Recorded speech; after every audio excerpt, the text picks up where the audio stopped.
Yellow, everybody. Hope you guys are doing well. Let me check if you guys can hear me properly.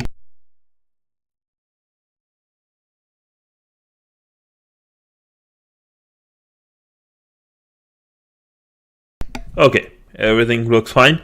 Give me a thumbs up if you guys can hear me, right? Like there is no echo or anything like that and stuff. So please give me a thumbs up if everything is good. If not, let me know what it is.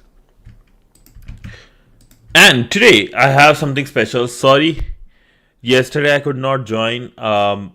Just been busy, like I mentioned in the Discord, right? Like super busy with stuff. But all good. Today I got at least, how to say, 1.5 hours almost to join and get this thing going. So we'll do that and then we'll see. Okay. So today we will be covering a couple of interesting topics. Most importantly, MSF Venom. We are on our What the Hell Shell room by TryHackMe. Let me mention this here. What the hell shell? Introduction to shells, right? So I'm going to mention this and this. So what the shell? And we cover all the SOCAT, NetCat on Monday. And now we will be coming up with common shell payloads. Then we'll be working towards our MSF Venom, which is a Metasploit module, very famous, and also Bendit in his in the podcast I mentioned, right? He created that. And last but not the least, Metasploit multi-handler. So we'll be covering these things, and let's get started with common shell payloads. So we'll soon be looking at generating payloads with MSF Venom. But before we do that, let's take a look at some common payloads using the tools we have already covered. A previous task mentioned that we would be looking at some ways to use NetCat as a listener for a bind shell. So we'll start with that. In some versions of NetCat, including the nc.exe, right, Windows version, included with Kali at this binaries. Yo, Hartfield, I'm doing good, man. How you doing, man? You're always the first one to give me a message. I love you so much for that. Thank you so much for all the messages, all the hearts to you. It makes my day. As soon as I see your message, it makes my day. So thank you so much. How are you doing? Ready to learn some common payloads? You can hear me, right? Okay, yeah. So today we are covering our previous basically common shell payloads, the payloads we will be sending to the target machine to do that. Oh, awesome! Good to hear, buddy. Awesome. So let's cover these ones. These are interesting things, and you might actually find something very useful here. So a previous task mentioned that we would be looking at some ways to use NetCat as a listener for bind shells, right? Because in bind shells, if you remember, here in this NetCat and here, most of the time, if this is the attacker, right, basically us, I have horrible handwriting. I'll go slow. Target. This is target, right? So most of the time we are listening here. But in bind shell, listening is done in the target. So let's see what they want us to do now. So we'll start with that. In some versions of NetCat, including the netcat.exe, which is the Windows application, because if anything is exe, it's Windows, straight up. Windows version included with Kali at user share Windows resources binaries, and the version used in Kali itself, netcat traditional, there is a -e option which allows you to execute a process on connection. For example, as listener we have netcat nvlp e bin bash, right? Connecting to the above listener with netcat would result in byte shell on the target.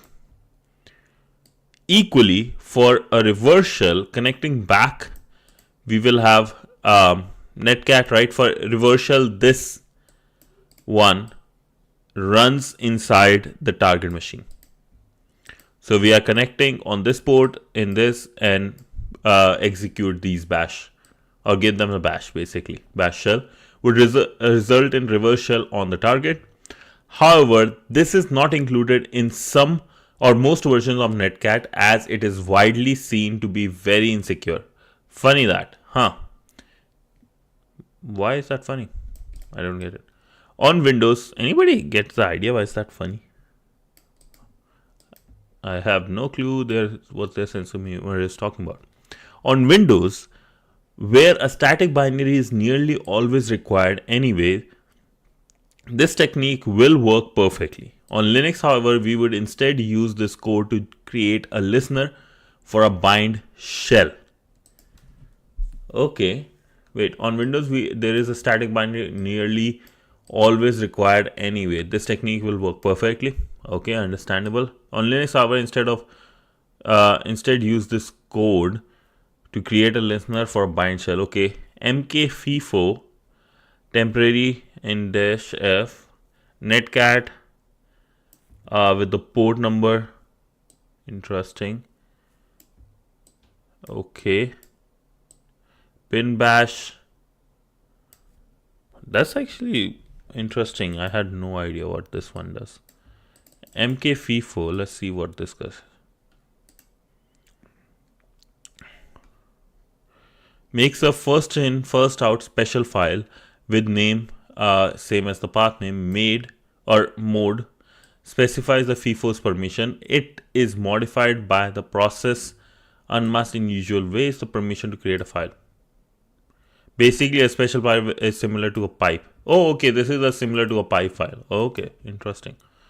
The following paragraph is the technical explanation of this command.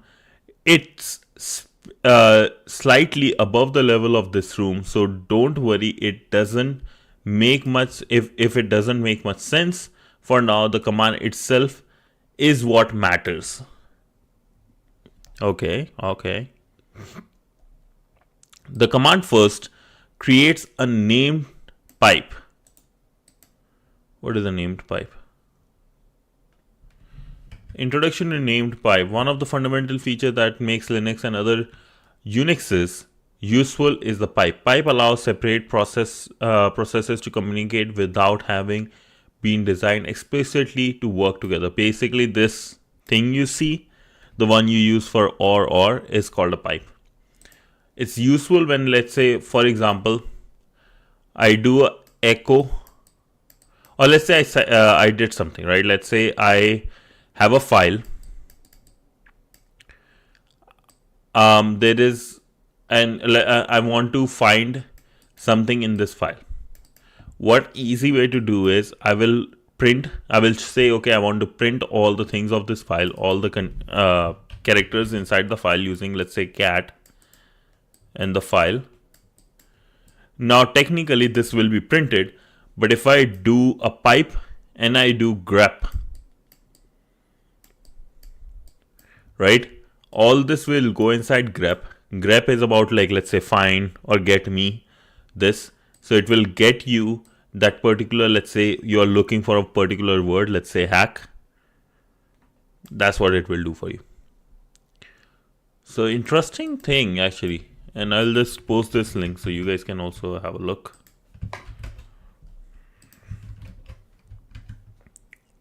Interesting. Okay. The command first creates a name pipe at tf-f. So make mkfifo basically is creating a pipe. It then starts a netcat listener and connects the input of the listener to the output of the named pipe. Okay. Creates a netcat listener, connects the input of the listener to the output of the named pipe. So whatever we put inside this goes as like a inside like put inside the netcat goes as an output for this. The output of the netcat listener, oh sorry, output of this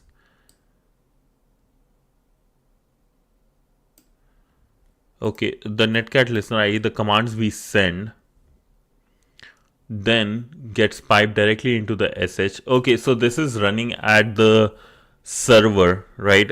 Whatever the target machine is. So we put something, it goes as an output, will go inside here.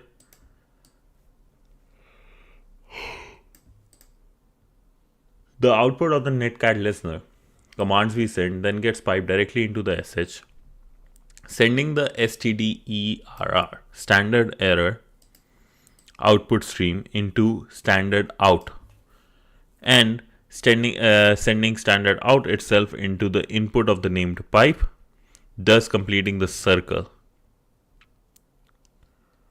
So basically standard output stream goes into the standard out, like our screen or their screen, and standard out goes into the input of the name pipe. So basically it will go inside this file, thus completing the circle.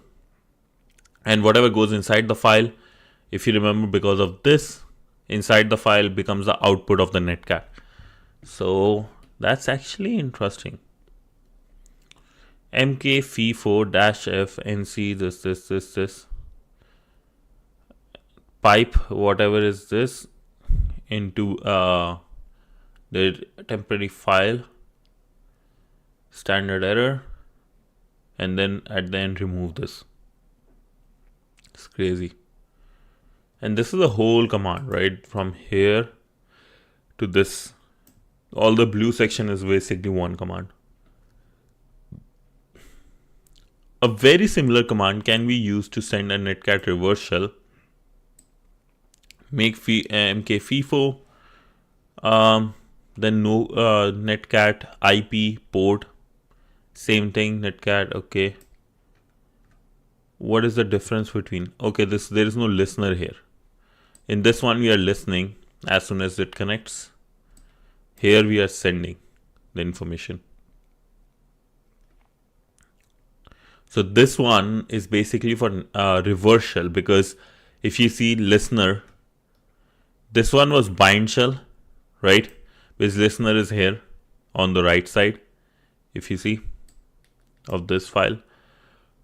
Listener now is on the left. Here we are sending the netcat IP and port number. When targeting a modern Windows server, it is very common to require a PowerShell reverse shell. So we'll be covering the standard one-liner PSH reverse shell here. So that's PowerShell, I believe, PSH.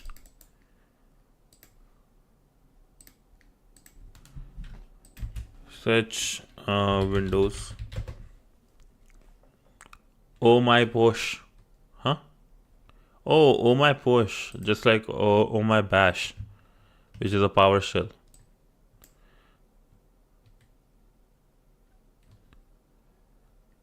Oh, this is beautiful. This looks almost sexy. It's crazy. Okay. When targeting a modern Windows server, it's common, very common, basically. One sec. Yeah. It's very common to require PowerShell reverse shell. So we'll be covering standard one-liner PowerShell or OMyPSH, like similar to ZSH and Linux reverse shell here. This command is very convoluted. What does that mean? Complex. So for sake of simplicity, it will not be explained directly here. It is, however, an extremely useful one-liner to keep on hand. PowerShell-C, okay, client new object system, NetSockets TCP. Okay, this is a PowerShell one, stream. Holy, I'll get some tea. This is one PowerShell. Oh, honey, is there? Client get stream bytes 0 to 65535. There's ports. I have no idea what this is saying. I'll just. Has anybody got Oh My PSH with you guys? Like ever done that? Get string, send back, out string, send back, PowerShell, path, send bytes, basically text encoding ASCII, write, and then flush and close. Okay, interesting. I think I have to learn a lot in life. In order to use this, we need to replace, like this is one of those type of commands where I feel inferior in life. I don't know about you guys, so I have to go home. I am in home. I have to just, after this stream, I have to look more into this. In order to use this, we need to replace IP and port with an appropriate IP and choice of port. It can be copied into cmd.exe shell or another method for executing commands on a Windows server, such as web shell, and executed resulting in a reverse shell. Yeah, okay, so port and IP is mentioned, change here with the appropriate, basically R1. It can be copied into a command.exe shell. Okay, are we mentioning where this is a PowerShell command, right? We are sending. Where is PSH or Oh My PSH mentioned? No. Can be copied into command.exe shell or another method for executing commands on a Windows server, such as web shell. So ISI, I think, or ISS, whichever it is, the internet server, IIS. So Windows server, this will work on that as well. Okay. So basically, if we are listening here and in the Windows, basically we were able to, if we got access to the Windows and we wanted to get a reverse shell, here is your command. And I'll just post it. So if anybody is super curious what's going to happen, all the best. Here and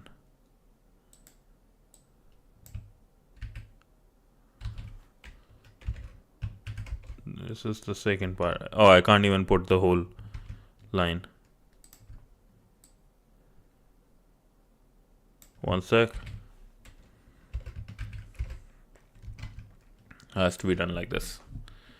Okay, so you know what? We are going to try this right now. But I want to see how things will work. So we'll start the Windows machine. An error occurred. Okay. Login. This is not mine. What I'll do is quickly go back here.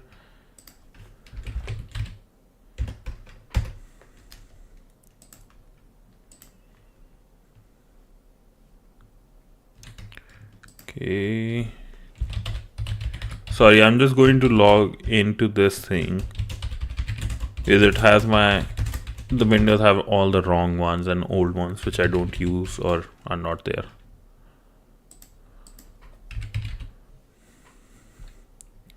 TryHackMe.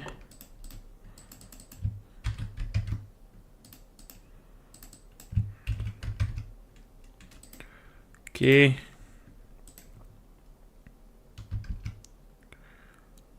Okay, now I can share my screen back. Okay.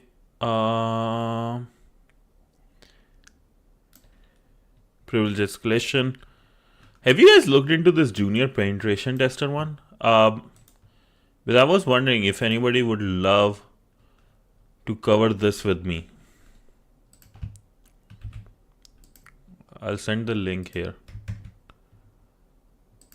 This is something I would love to do over, let's say, a long weekend, cover majority of it.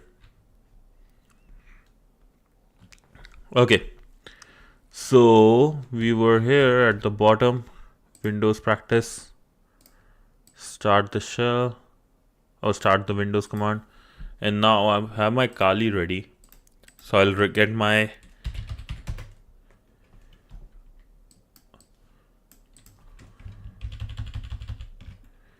ls. Okay. cd desktop sudo openvpn censored hacker collie. Okay, now I have this guy. So now let's see what Windows command they want us to get it done. So we have administrator and TryHackMe. The machine IP is still coming up, but I want to see how easy is that command. And I want to use our good old perplexity to explain me what exactly is going on.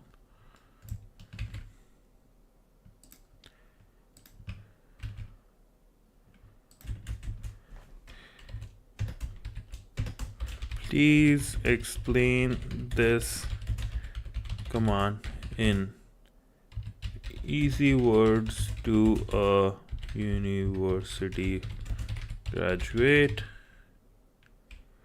to understand what is going on and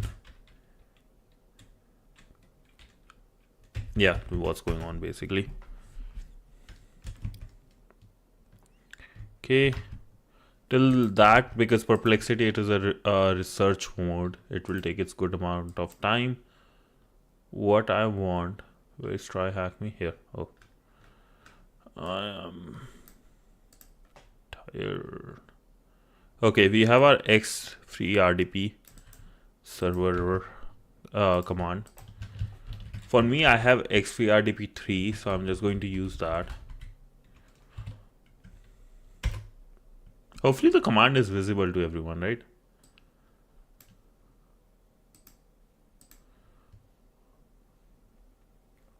So we got our Windows in here.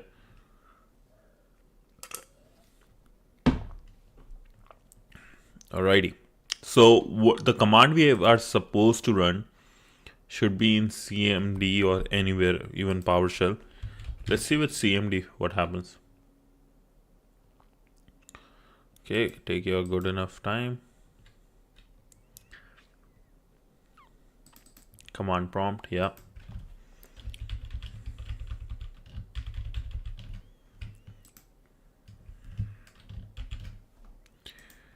Okay, I'll change the properties so it's easy to see.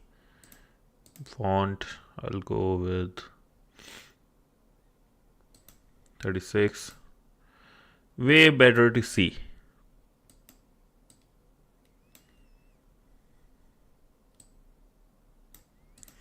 So the command we are supposed to run is this guy.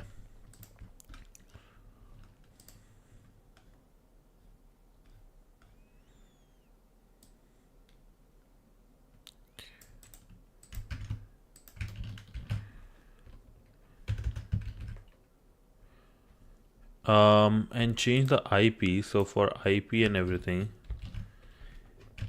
I have to go ifconfig. Where's the tunnel 0, 10, 10, 13, 86, and 9. But I also have to get NC port 444. I think that's all I need, hopefully. So if you see in the second line, I have my IP and port. I have to change that.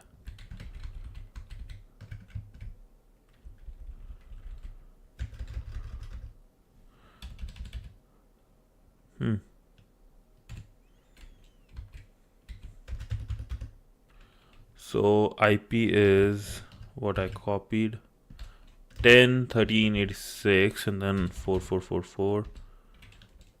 Okay, let's enter. You got a connection. So let's see. What would be first command? Dir. Okay, yeah. You see Windows administrator, and this is a PowerShell. If you guys see here. Oh, is clear a thing? Okay, clear is gone here. But what I wanted to show you guys is this. The PS means PowerShell. So we have everything here. Now let's see, who am I? Does this work? Windows Shells Administrator. Huh. That's a interestingly neat command, honestly. So I will say get out of it. Right. Now I want to run it in PowerShell. Because that actually was a PowerShell command, but we ran that in CMD with the first line, if you focus, is PowerShell-C and then command. Okay. Oh, won't work.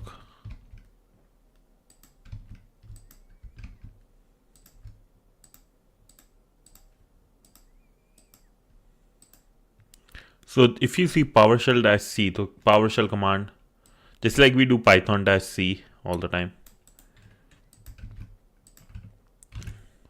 So I have to do this with the port number again changed.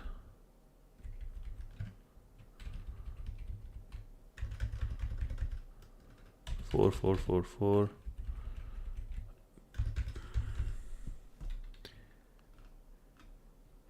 10, 13, 86, 9. 10.13.86.9. Ah, connection. This was pretty smooth, honestly. We got our connection and everything. And we have PowerShell. Man, life is interesting. Hacking is very interesting. In order to use this, we need to replace IP and port we did with the appropriate IP and choice of the port. It can be copied into a command exe, basically command prompt, because of the PowerShell-C command. Or another method for executing commands on a Windows server, such as web shell. Basically, if we run it inside the web shell IIS, resulting in a reverse shell to our Linux machine. For other common reverse shell payloads all the things is a repository containing a wide range of shell codes, usually in one-liner format for copy pasting in many different languages. It is languages basically Python and all those stuff, not like English, Mandarin, and all those. Because I know somebody did ask, so that's what I'm saying. In many different languages, it is well worth reading through the linked pages to see what's available. So let's go over there. So you see we have tools, reverse shells for AWK. I forgot, what is AWK?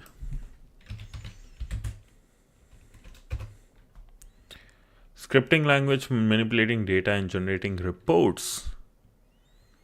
Okay, 1977, 48 years old. Neat. So we have C, bash TCP, bash UDP, Dart, Golang, Groovy, Golang, Java alternative. It's crazy. Just make sure I don't have any messages. Yeah. Lua, NCAT, Netcat, OpenBSD, BusyBox, Metapeta shell and everything. I love this. I'll drop this link as well for you guys. I never watched that closely how interesting this one is. Okay, so let's move. I think one day we can just go over these and like try to put them in our brain cells, how things work too. One sec.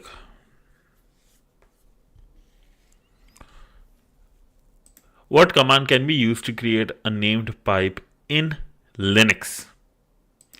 So named pipe, remember this was that file which FIFO one, in which whatever you type basically is like a pipe almost.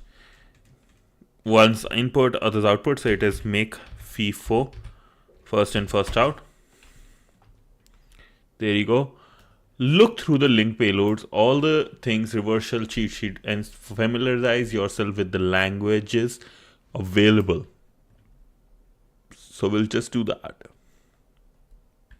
And the most interesting I will say with all these ones is my Python one, because at this point, with all the AI things going on, right? Every company is using Python to create their AI toolkit or AI multi-language model or whatever. So that's very important. And it's amazing how many there are. With Python reverse shell, Swiss key repo, IPv6, IPv4, Windows only, Python 2, Windows only. Then there's PHP, everything. Holy, lovely. Hopefully that's helpful, right, for you guys. I have excellent info or no? Okay, things are available. Now we'll go to my favorite session, the one I was excited about, and its creator hangs out in this chat all the time. MSF Venom, the good old bandit. Thanks to him, we have this guy. MSF Venom, the one-stop shop for all things payload related. Part of the Metasploit framework, MSF Venom is used to generate code for primarily reverse and bind shells. It is used extensively in lower level exploit development to generate hexadecimal shellcode when developing something like a buffer overflow exploit. However, it can be used to generate payloads in various formats. Low level exploit development to generate hexadecimal shellcode. So if you know, right, not like the upper level where it is like Java, Python, lower level. Something like buffer overflow exploit. However, it can be used to generate payloads in various formats. Like war file is a Java executable. Like the jar, there is war. Exe executable. ASPX, I think, is it .NET? If I'm not wrong, and Py is Python. Let's see. Yeah, ASP.NET framework. Yeah.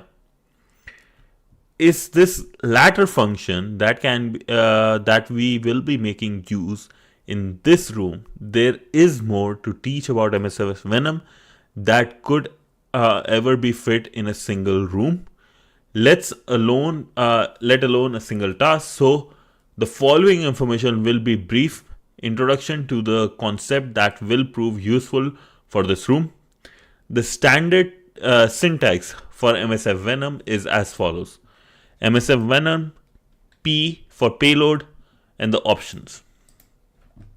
For example, to generate a Windows x64 reverse shell in an executable format, we could use MSF Venom -p Windows x64 shell reverse TCP. Okay, Windows x64 reverse TCP -f format executable -o shell.exe host listening, the one which is R host and R port. Oh wait, L host. That's a different one. That's opposite. Yeah. So specifies the IP to connect back to. When using TryHackMe, this will be our turn 0. So this is R1. It cannot load the link. Then if you cannot load the link, you are not connected to the VPN. So basically, that's it. Yeah. L port, the port for the local machine, the one we are using, where we want. Okay. So you know what? Let's see this. I want to see if I can get this reverse shell. Come on. Exit from here. Exited, right? I have command MSF Venom. Okay, 1 second more.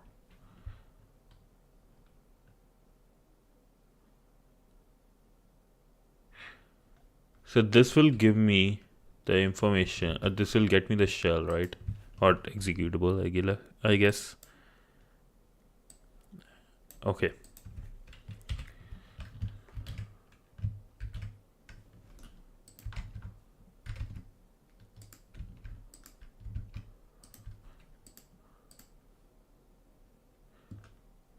So we got msfnmp executable output in the shell.exe file. This is creating a file for us to just run in Windows. Oh, my bad.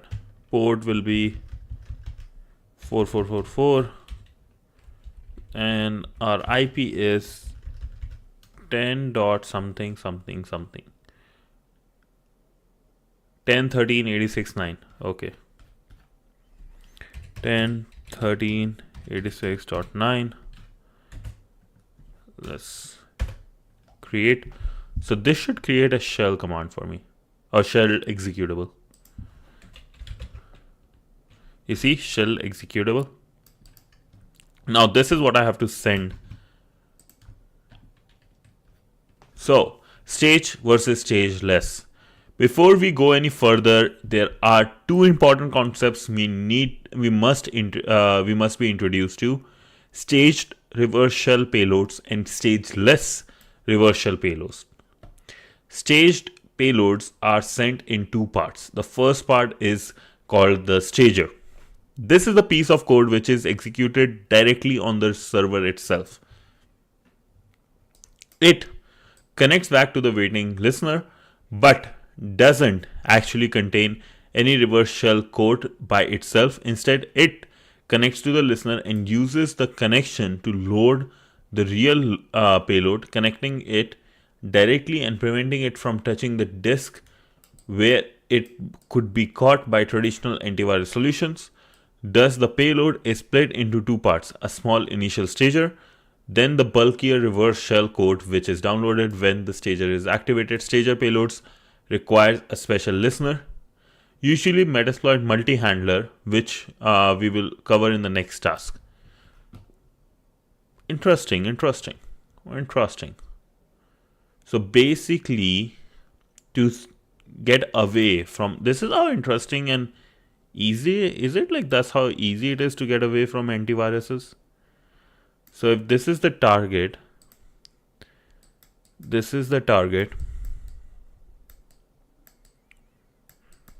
this time my handwriting is good, lads. This time my handwriting is good.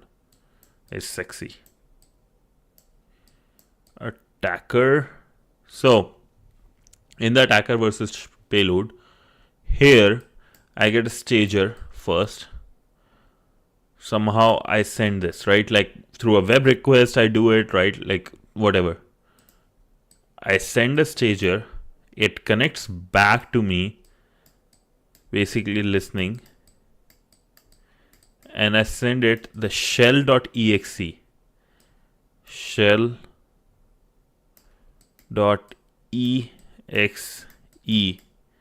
should be sent here. And that once run gives me the reverse shell.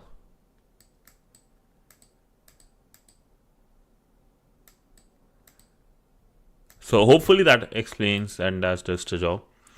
But that's for the multi-handler. The next task, we want to know basically the task number 10, if I'm not wrong.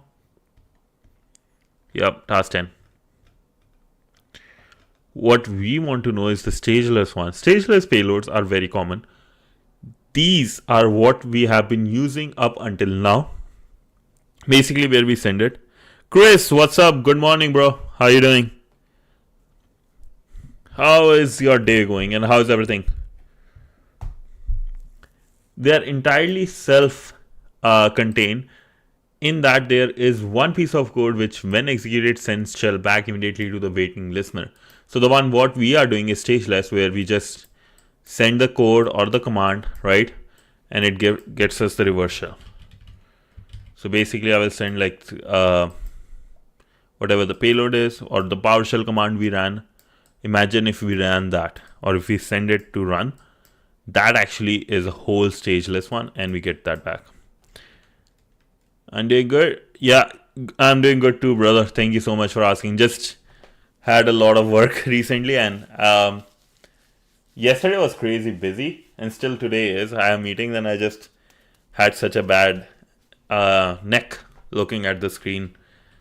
My days are going almost like 13 hours, almost 13, 14 hours. Working on some stuff. But soon, that's the reason I could not join yesterday. Sorry about that. But once this issue is fixed, I promise like over the weekend, we'll go for a super big long stream. Do you guys have a TryHackMe subscription? Let me ask you that. Do you have that?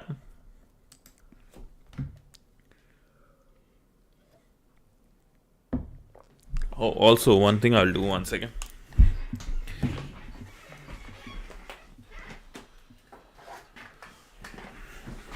Hopefully this is better.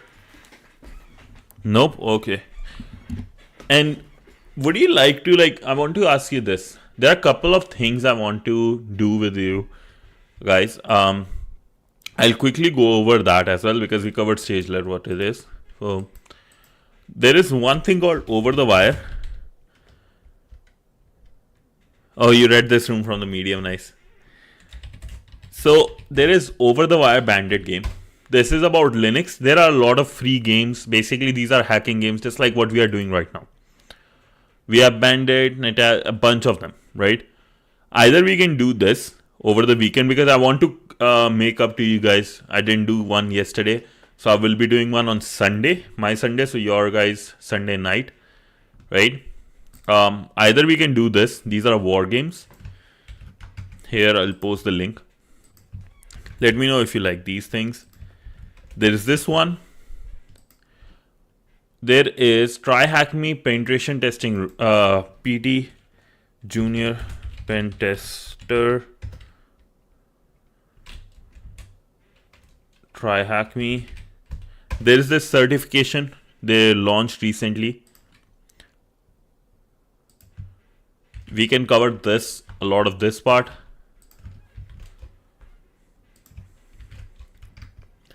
And last but not the least, we can cover one hub. Basically, TryHackMe stuff, but it will be on your own computer, and you hack your by yourself. You don't need any subscription. You download, you set it up, and you do it by yourself. So I want to know one thing from you guys. Which one of these things you guys would like to do, right? I'm going to put a poll here as well as in the Discord. I want to see what you guys think. I don't know. Can I do a poll? Oh, I should be able to do a poll.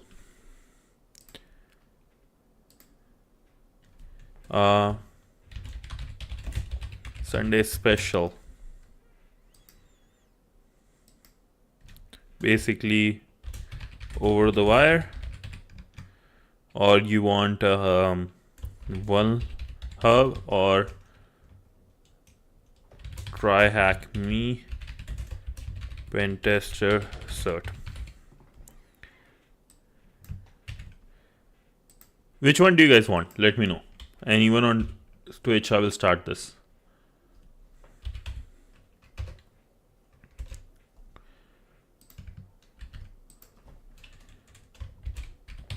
Over the wire, and then we have one hub.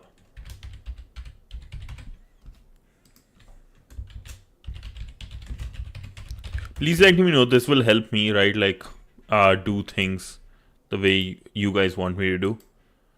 So it will be very helpful. So, do you guys understand what are the things there, right? You at least understand what I'm talking about. And over the wire will be a Linux things. TryHackMe will be a full-on hacking stuff we will do. And then, one hub again hacking, but it will be amazing too. So whichever you want, Sunday special. I will come up early, so around my 9 a.m. So that will be like your guys 9:30 p.m. right? Hopefully that's okay. and we'll cover 3-4 hours, or I can come at night and your morning, whichever you guys like prefer. You can tell me the time as well. I'll change according to you guys. So yeah, that's my way to make up to you guys, I guess. That's how I can make up to you guys. Okay, so let's go back to stageless payloads. Stageless payloads are very common. We did this, covered this. So let's cover here. Stageless payloads tend to be easier to use and catch. However, they are also bulkier and are easier for antivirus or intrusion detection programs, like we were talking last time, to discover and remove. Stage payloads are harder to use, but the initial stager is a lot shorter and sometimes missed by less effective antivirus softwares. Modern day antivirus solutions will also make use of anti-malware scan interface AMSI to detect payload as it is loaded into memory by stager, making stage payloads less effective than it would be once has been in this area. Okay, so basically anti-malware scan interface, they are looking into your memory. So just to help you guys understand what they are talking about, right? Let's say we have this big one. Okay, so let's say this is your resources, right? Resources pool.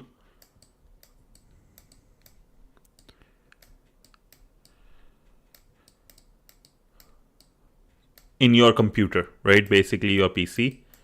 So in resources, one of the big things is your storage. A lot of time what happens is code is in your storage, right? So what antivirus softwares do, go through all the files inside your storage, inside your disk, right? Your hard drive, your SSD, whatever, to scan them and see if there is anything wrong. What this anti-malware interface does, there is another resource called your RAM. And this is what's called memory. Remember, there's storage and there's memory. A lot of people make this mistake. These two are different. Storage and memory are different in computer. So here, this is loaded, and this is as soon as you turn off your computer, right? Basically, you turn off the power of your computer. This random access memory, this memory here, which has files and things running, all is gone. And once you restart, starts from refresh. Whereas storage or SSD, just like you are storing your games, all those things that still remain, right? Now, what happens? There are, and why this is what the stageless or staged payloads do is, like, they will load your virus or your payload here in this. Your payload basically is in this. As the antivirus is only scanning here, they don't get cat, but anti-malware scanning interface, I think, AMSI, this is scanning here. So two different things. Interestingly, I want to show, I don't know if you guys know Snowden, the guy who basically hacked the whole, is a whistleblower, hacked NSA, right? Big guy. One of the softwares he loves to use is called Tails OS. Beautiful thing about Tails OS, you always need a USB. If you see this image, you see this image? That's a USB. That's a USB. Why it's a USB? Because the only time this software, this thing works is because you need to have the whole operating system within your USB disk or USB, right? You load it in, turn on the computer, and let's say the whole computer is basically starting from zero. No storage is there, nothing is there, no files are stored. As soon as you take off, let's say FBI comes inside your room, or somebody who comes inside your room, take off the USB, whole memory, everything. Nobody can know what you were doing. So the thing with that, you have to remember all your passwords. So just wanted to go over like why and why that happens, because your operating system, right, all the information, like a Windows type 1, all the information is stored in the storage area. let me do one thing. All the information of, let's say, a software like Windows is stored here, but a Tails one is stored here. That's the difference between these two type of operating system. This one is in RAM, this one is in storage. Tails one will be gone. As soon as you turn off your computer, gone. All the information gone. So hopefully that was helpful, right? Some interesting thing to play with. And let's go with Metapredator. On the subject of Metasploit, another important thing to discuss is a Metapredator shell. Metapredator shells are Metasploit's own brand of fully featured shell. They're completely stable, making them a very good thing when working with Windows Target. They also have a lot of inbuilt functionality of their own, such as file uploads, downloads. If we want to use any Metasploit's post-exploitation tools, then we need to use a Metapredator shell. However, that is a topic for another time. The downside of Metapredator shells is that they must be caught in Metasploit. Interesting. So basically, caught in Metasploit is basically, if you want to get the reverse shell, you have to do it using Metapredator. You have to do it through Metasploit framework. That's all it means. Payload naming convention. So hopefully this understands, right? Like for you guys, there is MSF Venom that creates a shell, basically exe, and that will connect back, and we can actually see. I thought they will be doing that for us, showing us how to do it, but that's fine. I think I will show you then if they don't.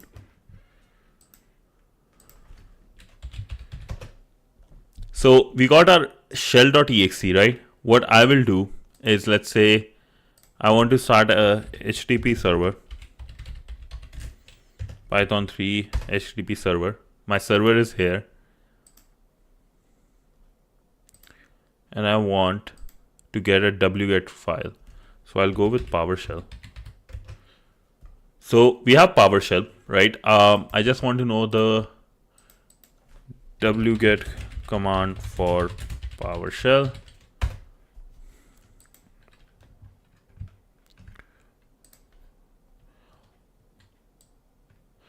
So I can have the PowerShell with the out file, okay, like this.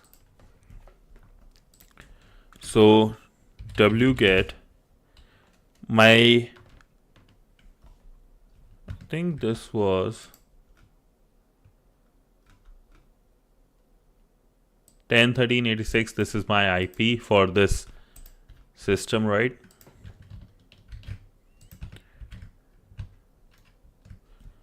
Then I will go 8080 slash home, or what is this, desktop actually. So desktop shell.exe, and then I will go out file shell.exe. Error response for not found. Okay. Home Kali. Okay, it got something. Not found. Is it just shell.exe because it's running here?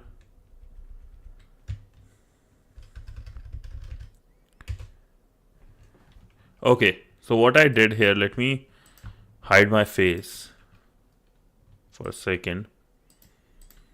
So what I did, because I think I ran the Python file inside the desktop, so that becomes my root. I did wget my IP over the OpenVPN tunnel 1, right?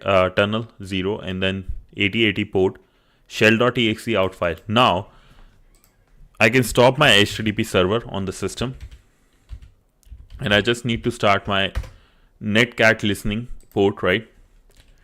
And what I will do is shell.exe. Okay, what is it? Oh, okay. Maybe I have to go through. Doesn't work like that. It's not Linux.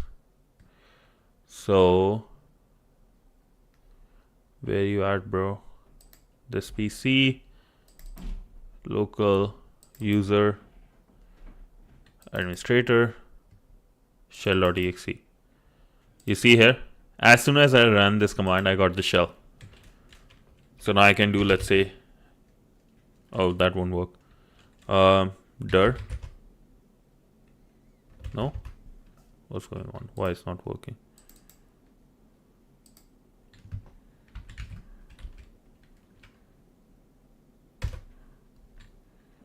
Okay. It's connecting easily. Dir. No. Why it's not working? Hold up. So if I have directory, do I have to do it through cmd? Okay, let me put it here.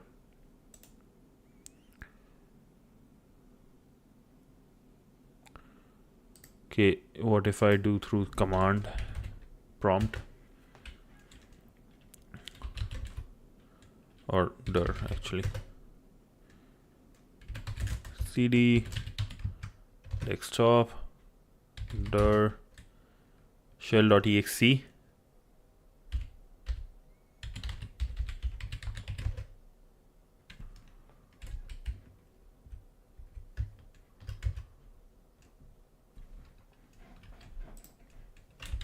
Should do something. It connects very fast. Okay. Is it just waiting? Yeah, it's probably waiting for it to connect all the time. Okay, what I can do is... Does anybody know what might be the issue? I might think not able to get the right one. If I get to task manager here,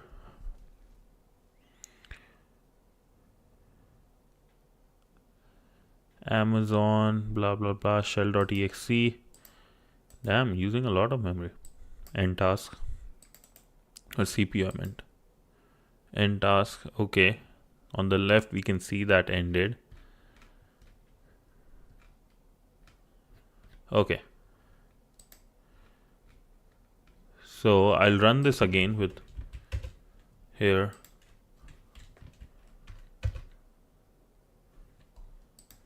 Did the job. Let's see. Dir. No. Why no?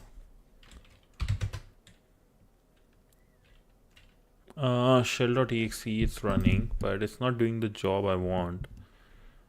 What it could be. Is it because it has to be from the Metasploit itself? Even MSF Venom?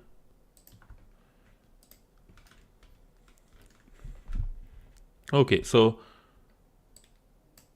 we were here. Part of Metasploit framework, MSM Venom, is to generate code for primarily reverse and bind shells. It is used extensively in lower level exploits development to generate hexadecimal shell code when developing blah blah blah.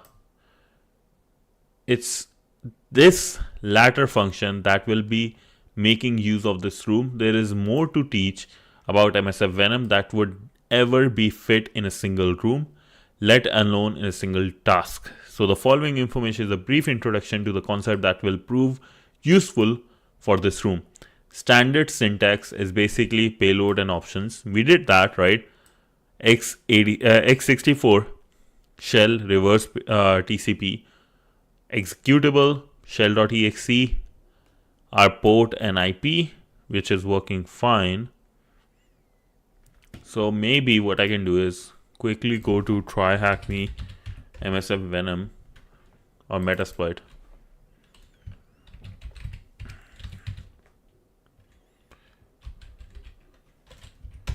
Give me Metasploit training. Okay, this is the Metasploit module which I was supposed to cover earlier. MSF Venom, right? We have MSF Venom payloads are there. Output formats. This is handlers. To exploits using reverse shell, we'll need to be able to accept incoming connection generated by MSF Venom payload. When using an exploit module, this part is automatically handled by the exploit module. You will remember how to use payload options. Title appeared when setting a reverse shell. The term commonly used to receive a connection from target is called catching a shell. Reverse shells or metapreter callbacks generated by MSF Venom can be easily caught using a handler. Okay, the following scenario may be familiar. We will exploit the file upload vulnerability present in damn vulnerable web application. For exercise in this task, we'll need to replicate a similar scenario on another target system. Okay, so generate shellcode. Handler. Okay, it has to be a metasploit handler. So we cat this. Should be edited and converted into a reverse PHP. Blah blah blah. Use exploit multi-handler. Okay, that's the reason. I think that's what we need to do. So we do MSF console. So that starts our metasploit. Don't forget to vote, lads. That'll be very helpful to me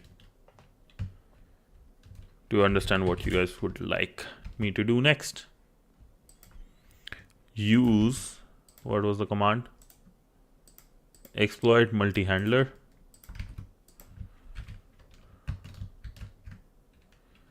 Okay, show options, I guess. Port is 44, L host. Okay. So now let's run this.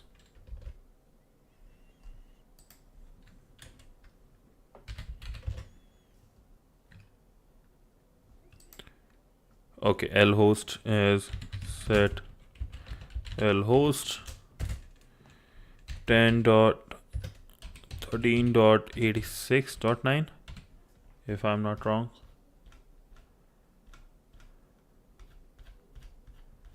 Yep. L host is this.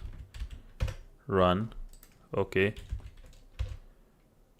Okay, we got our shell or dir.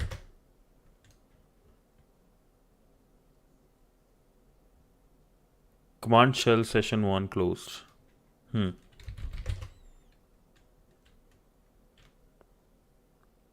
Session 2 closed as well. And we crashed the Windows. Awesome. Hey, crashing is also considered as hack.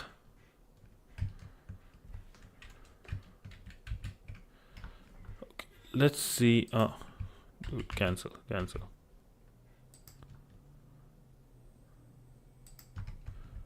Okay.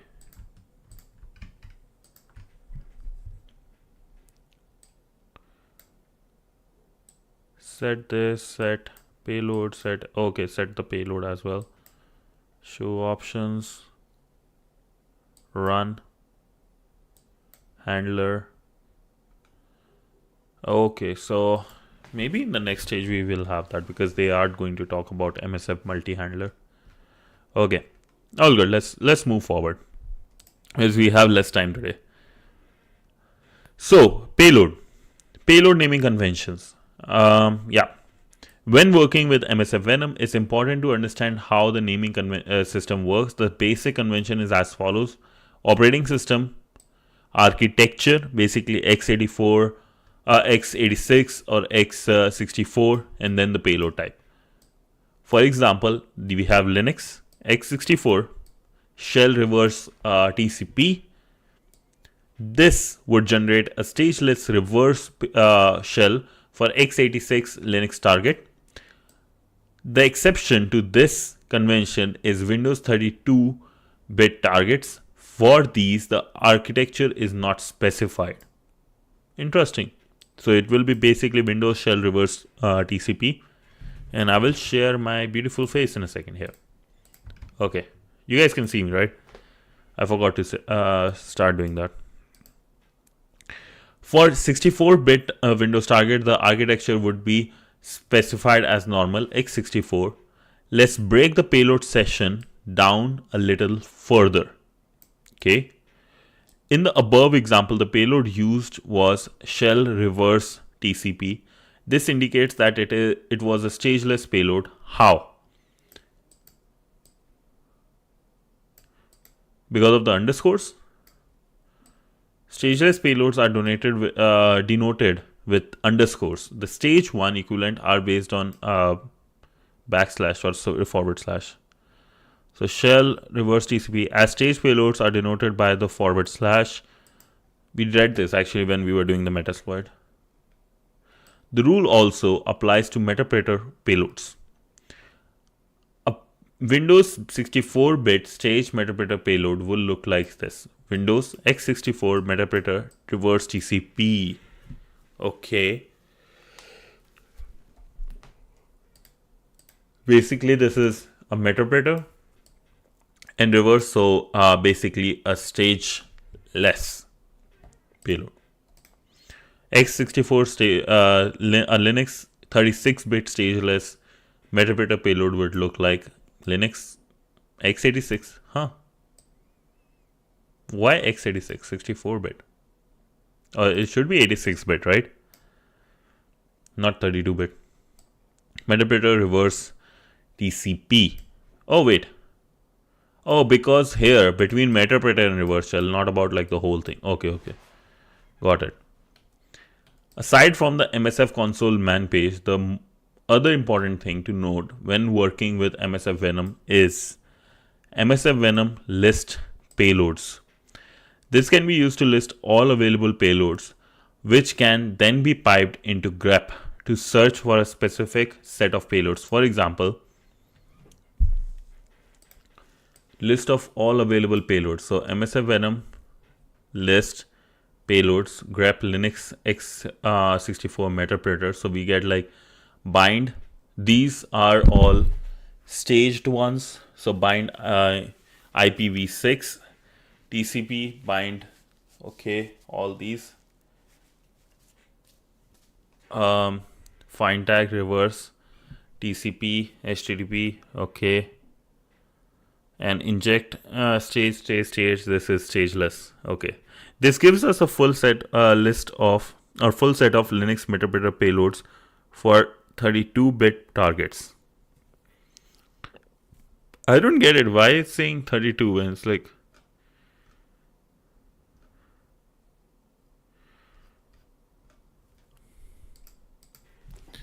32-bit.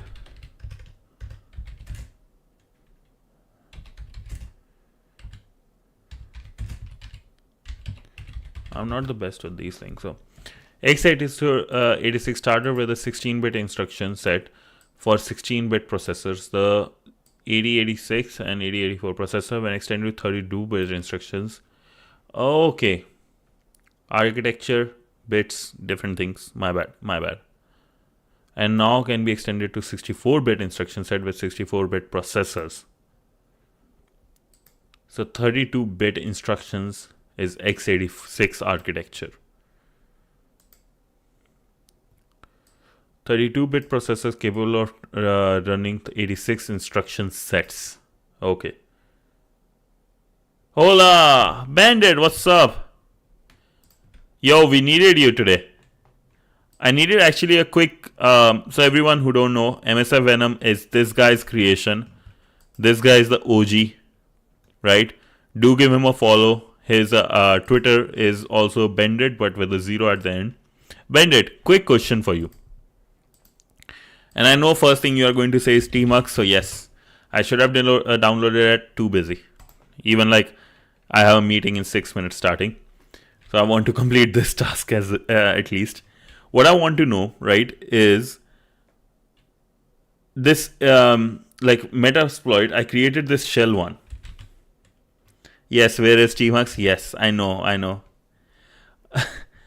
I have to just download it at this point. I just started, like, you can see, I'm just too much going on.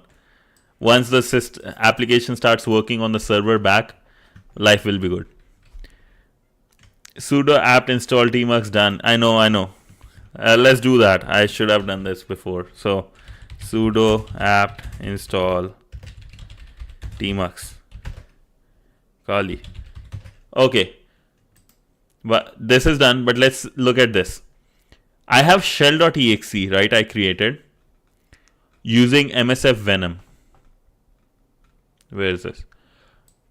msf venom -p windows x64 reverse tcp, right?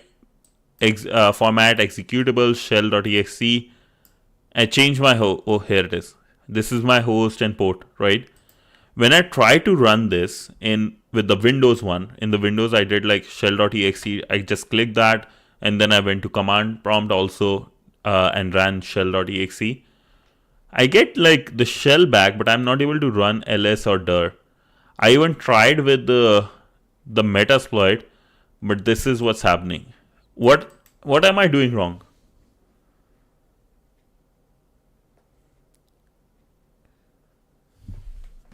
Yeah, not ls, but what about dir? Dir is one, right? What is it? Because like if I do one ls and that does that break everything? Do I have to disable defender? I thought like there isn't anything going on. Let's see.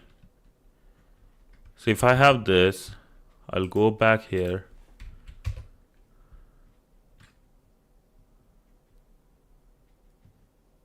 Okay, we got here, right?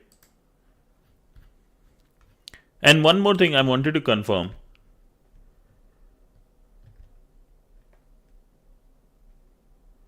Okay, sounds good. So everybody, as Benjit said, defender, right? And then let's but if it did, your connection should drop. Yeah, did yeah. Let's see. So here, and one thing I want to confirm. So if I have a creator with MSF Venom, I have to do exploit, multi-handler, all those things, right? So, and here's the show options. Probably first thing. This is the good old information. And let's run shell.exe. If I do this, netcat, I did that too. Like if I do, that's what I was thinking.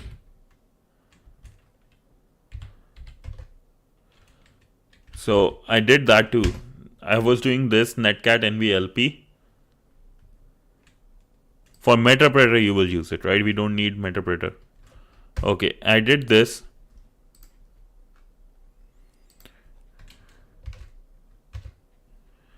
Got my stuff. Dir doesn't do anything. So I'm just wondering what's going on here.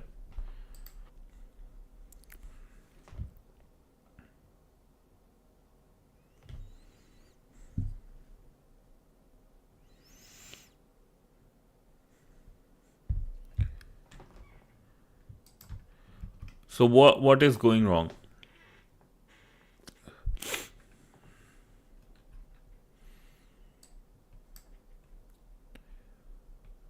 What's HRM? What is HRM? So we can try multi-listener. Okay. So let's exit this guy or cancel this.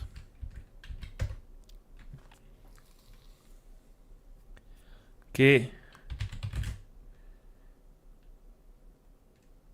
Oh, okay, got it.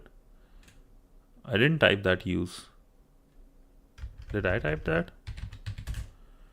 Use. Am I hacked? I don't know. So use multi.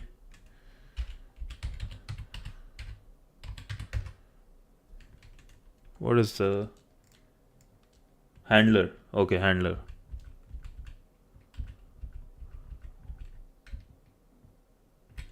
Use multi handler.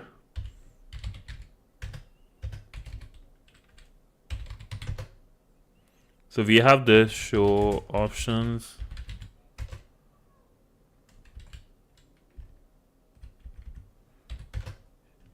Okay, set payload. Okay,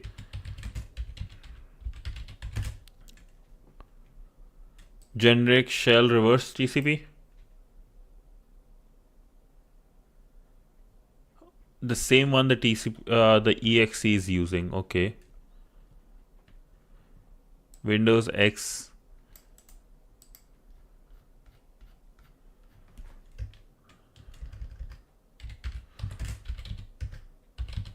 Payloads.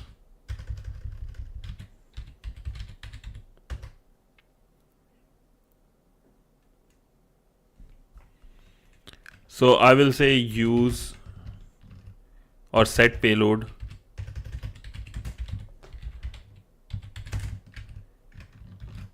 This. Okay, payload is set to this.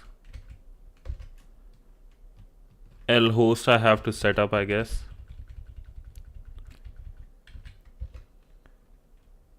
Set L port. L port is good. I think 4444, right? No need to set L port. I think all this are there.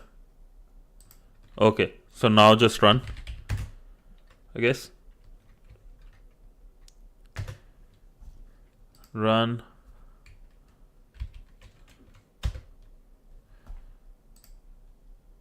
Sending stage to this guy. Okay. Oh, thanks, boss. Thank you so much. Is this okay? So during the staged payloads, I have to set up the payload properly, and that's it. That was the only mistake. The listener has to send the second stage. Yeah, got it. If it was stageless, then I don't have to, right? Then I think I was doing good.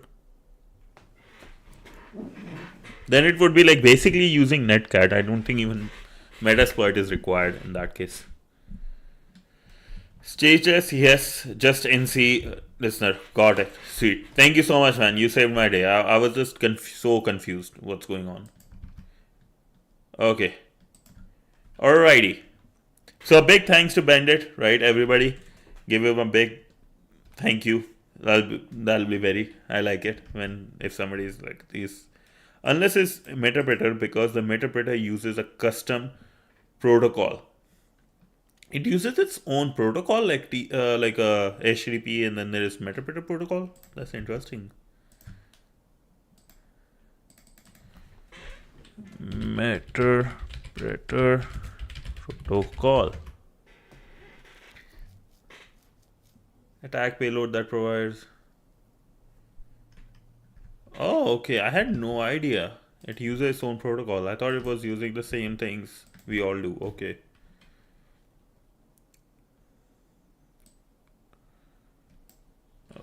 So if it uses its own protocol, isn't it easy to detect?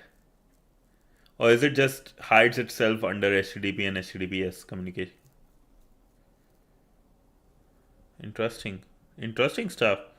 Good to know things. Good to know things.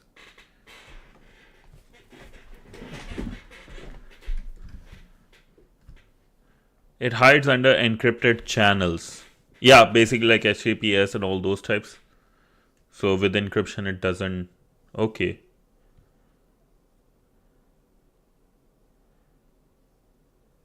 Oh, okay. So like, now let me ask you this question. So if I'm a hacker, I'm given basically a assignment to hack someone or get a reverse shell somewhere. How would I do it? Like if I can't use Metasploit, how would I do it? How should I do it? Or rather, that's a good question. Okay, if the network does a SSL inspection. Okay.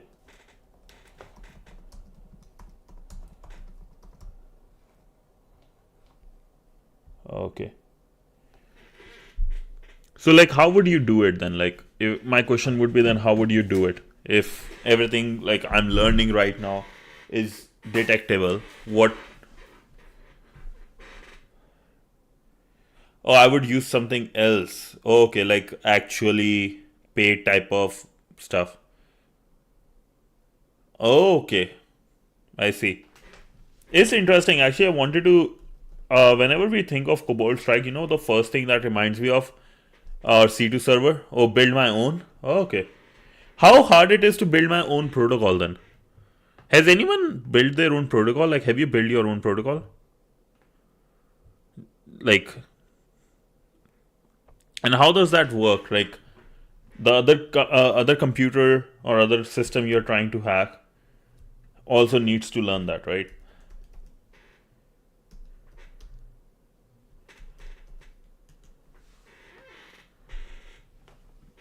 You're not building TCP, you're building on top of it.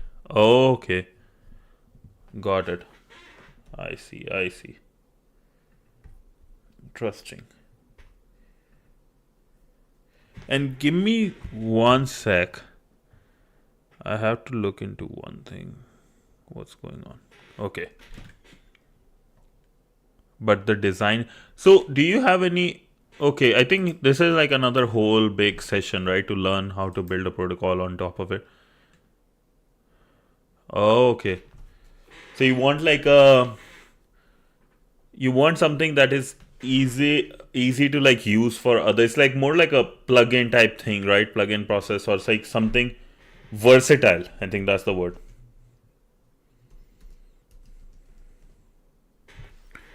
It's a versatile because like if I want to use it for web shells, if I want to use it for other stuff, then that is it.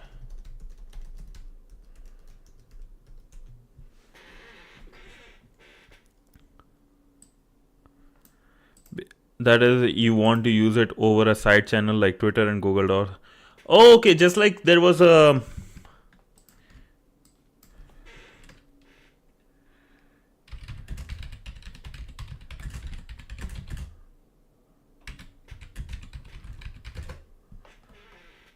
So this something like this you are talking about.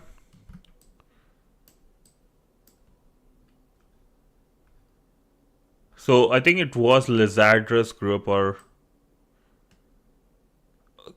Kimsky. Okay, I thought it was Lizardrus.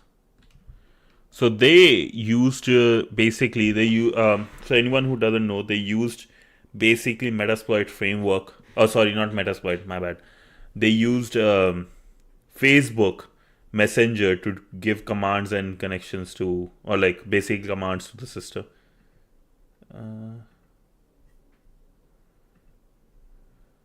1 second.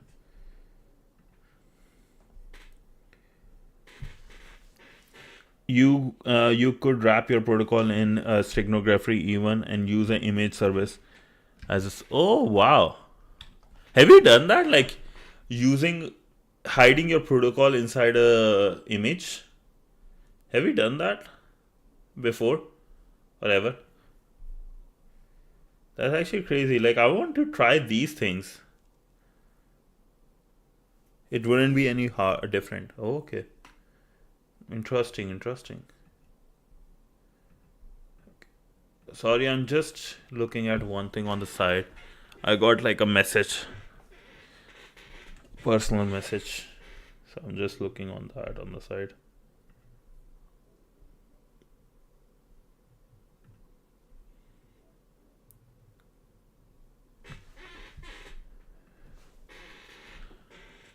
Interesting. Okay. That's good to know. So I think that's something to work on for future, I guess. And I have to like it's funny because I was mentioned like I have to continue on my Metasploit, like complete my Metasploit module as well. I forgot to do that after our session. Okay. Give me 1 second. I'll play a quick no, I'll be here. Give me 1 second. I'm just need something to work on.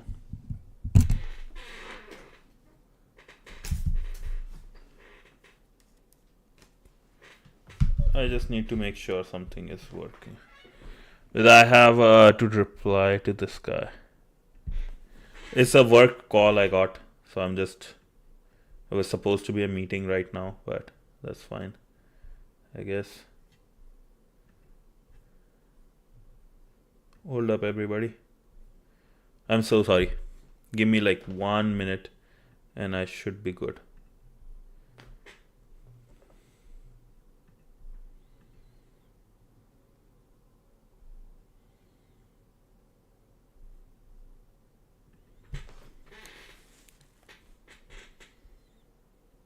Okay, I'm good. Now I can do that. Okay, so we have here other stuff. So big thanks, Bandit, for it. Hey, job, I'm something way down the road for you. Yeah, yeah. I think it will be nice. I was thinking, like, this would be such a nice research topics and all those to do during a master's or fourth year of computer science journey. But this is my favorite one. Hey, job, I'm streaming. I just called Tmux, installed Tmux. Yeah, that's interesting. Okay, and we are streaming, and we are going to hack now. Okay, other payloads based on the target system configuration, operating system, blah blah blah. Install web server, install metadata, etc. MSF Venom can be used to create payloads in almost all formats. Below are few examples you will often use. In all these examples, lhost will be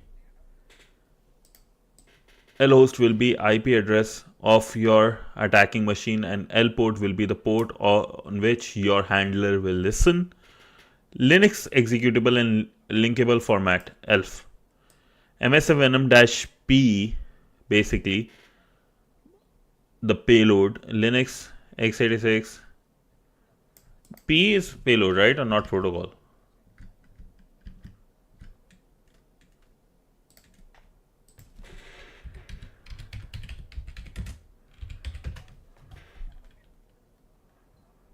MSF -p option.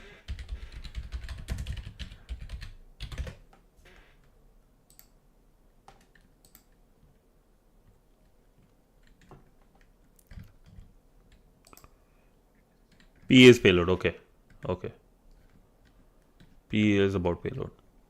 Thanks, Bandit. Oh, this is Metasploit. We are going back to this. Okay. So when there is where it is shell underscore reverse TCP, this is stageless,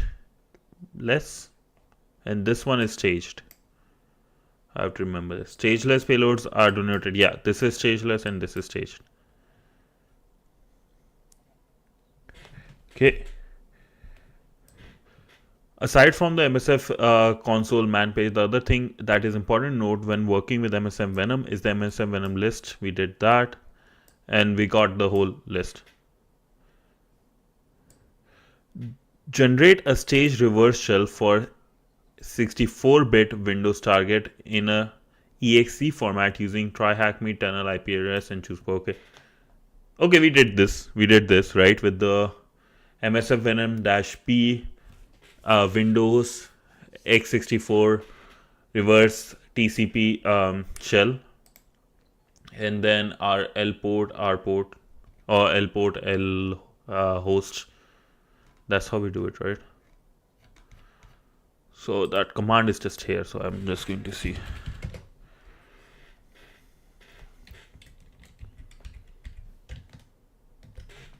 I'll exit.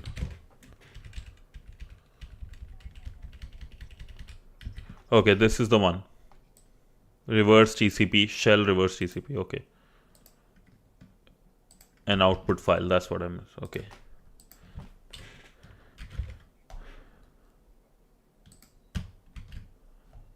No, wrong thing.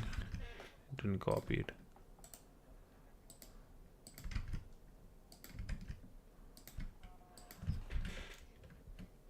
Why is it not getting copied?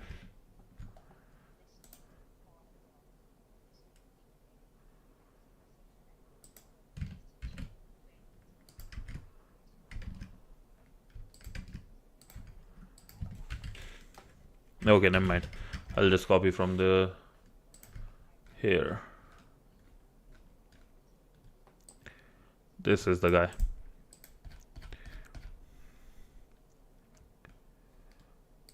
Staged So with the slash.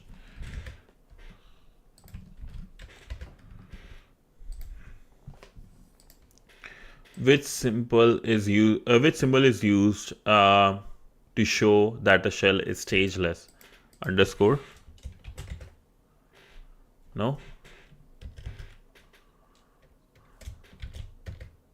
No? Okay, yeah. I don't know what's going on. What command would you use to generate a stage metapreter reverse shell for x64 Linux target, assuming your IP is this and you are listening on port 443? The format for the shell is ELF and the output file name should be shell. Okay. What command we generate a stage? So first will be MSF Venom, I think. Anybody like maybe less people join. More people can join with this. Generate a stage metapreter reverse shell for a 64-bit Linux target.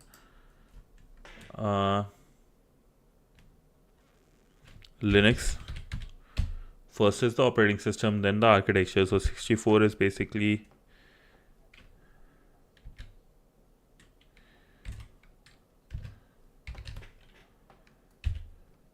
MSF Venom here. 64-bit Linux, and then metapreter. Okay. Format is ELF, so -f ELF. File name should be shell.elf.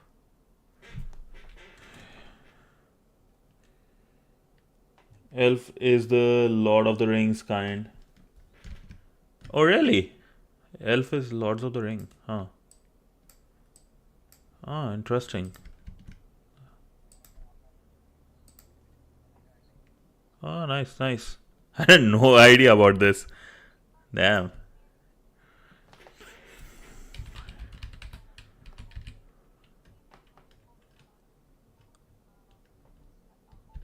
Oh, metapreter.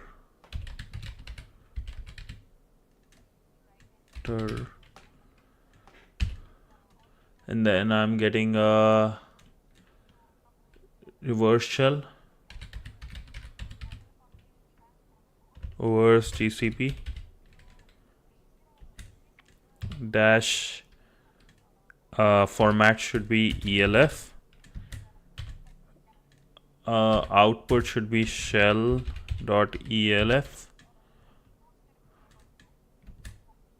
and IP should be shouldn't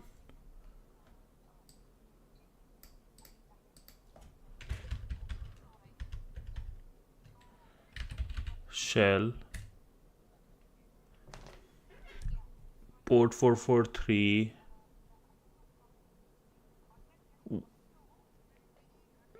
no ELF. Okay, yeah. I just saw things. Oh yeah, L host.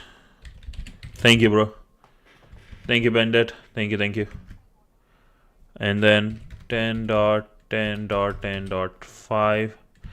It I think I need to practice this a lot. And I have to do port is 443, so L port 443. Yay, baby. Let's do it. I did it, I mean. Let's go. Oh, this is interesting indeed. It's a superb cool tool for catching reverse shells. Okay, so let's cover this tomorrow because I have a work meeting going on right now as we speak. So apologies, lads. I could not complete task 10. But good part is Friday is here. Friday, I'm all about you guys. Friday, we'll do whatever you guys want. Like Friday, Sunday, all no can do job. I'm streaming. Man, I wish, Bandit. I wish I could do that. I have a lot of bills to pay right now. My streaming is not able to pay that many bills. I'm able to like just do stream for 8 hours a day every Monday to Friday. That will be like my ideal situation, honestly. Right? That'll be the most ideal situation for me. Hopefully soon, hopefully, because I'm just 4 months in. I'm still happy with like how many, like so many messages I get. Right, that's still big.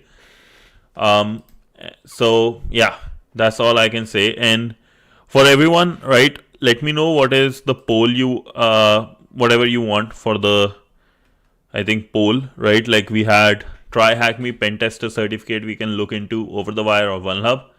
I'll put the poll in Discord, and tomorrow I will have more time. Tomorrow I don't have the meeting, so tomorrow we got time. Then Friday we got time. There is no meeting on Friday, so yeah, that's all for now. Thank you so much, everybody, for joining. Hope you have a great day. Let me know what I can improve. I know this week has been crazy busy for me. I'm not that much reachable, not much there because of the work, but hopefully soon I get it there.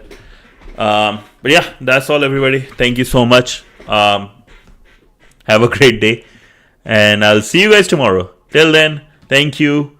Enjoy. Bless. And bye. Bye, everyone. Have a good one. See ya. See ya. See ya. See ya. I love you. Thank you, Bandit. Thank you so much. See you guys tomorrow. Bye, everybody. Love you all.